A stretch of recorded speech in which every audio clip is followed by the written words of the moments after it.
Chapter 67. The Unworthy People. There was much discussion about the events at Ostracene in Egypt, where I spent my childhood, and the mother was quite communicative and enjoyed the talks with the Viceroy of Asia, as Cyrenius was also called.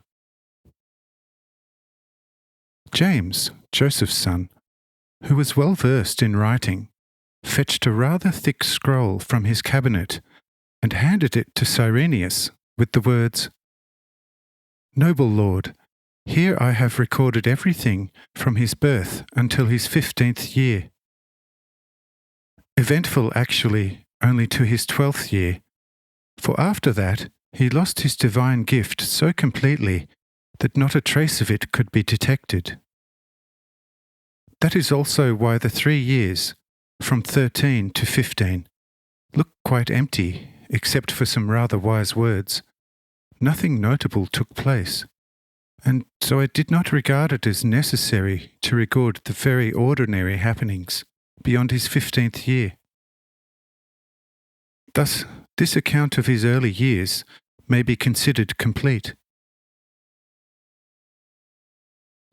However, besides my notes, there exist many false records, most likely the work of some old idle fishwives, and therefore I do ask everyone to regard my description as the only correct, true, and comprehensive one.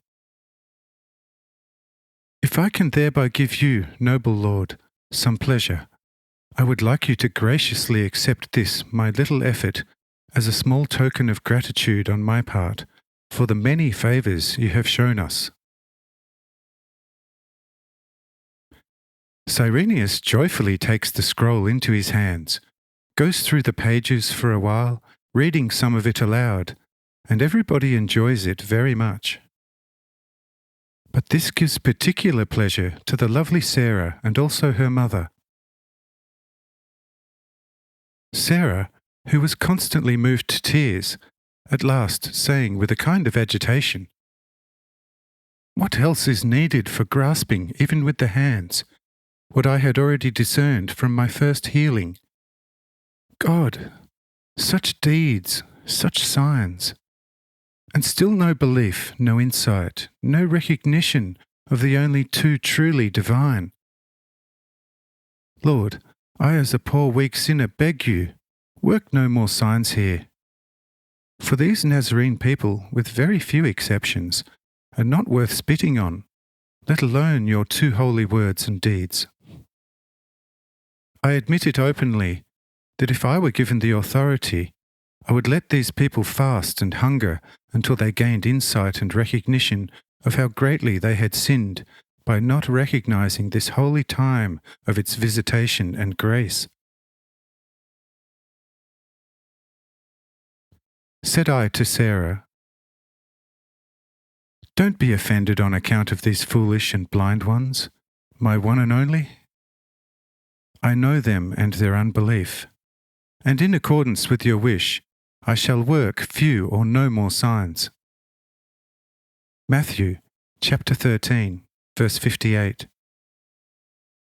You, my scribe Matthew, make a note of the fact that on account of the prevalent unbelief, I worked very few further signs in my physical homeland, so that in remote future times all the world may know what knuckleheads and unbelievers these Nazarene citizens were in my time. We shall nevertheless stay a few more days and take it easy as idlers, as denounced by the citizens. Since they are so angry, let them be more so, that they might sooner ripen for Satan and his cursed kingdom.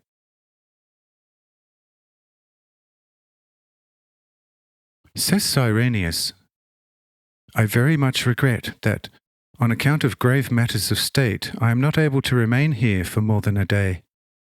But if, O Lord, I can do anything about this most shamefully unbelieving folk, then say so and demand it, and I shall at once take appropriate measures.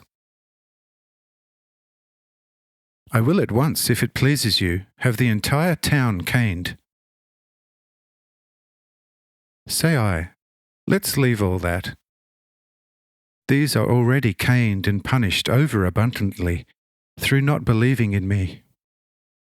For their faithlessness shall once be their inexorable judge, for whom they shall have not one refounder in 1,000.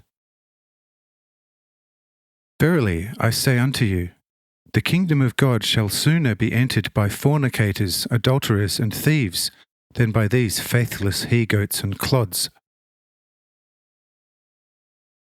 Oh, I tell you what I know only too well. These he-goats and clods are not as unbelieving as they make out to be. They merely don't want to believe, in order that they can sin more freely. Because if they accept my doctrine coercively through the signs, their conscience of necessity would be convicted, which would restrict them in their evil hustle and bustle. Wherefore, they rather believe nothing and mutually dismiss anything evident from their feelings, so that they may do as dictated by their evil lusts. Friend, here one could say much, but it is better to keep silent. Hence, let us leave them as they are. For whatever is once of the devil, that is difficult to make godly along natural lines.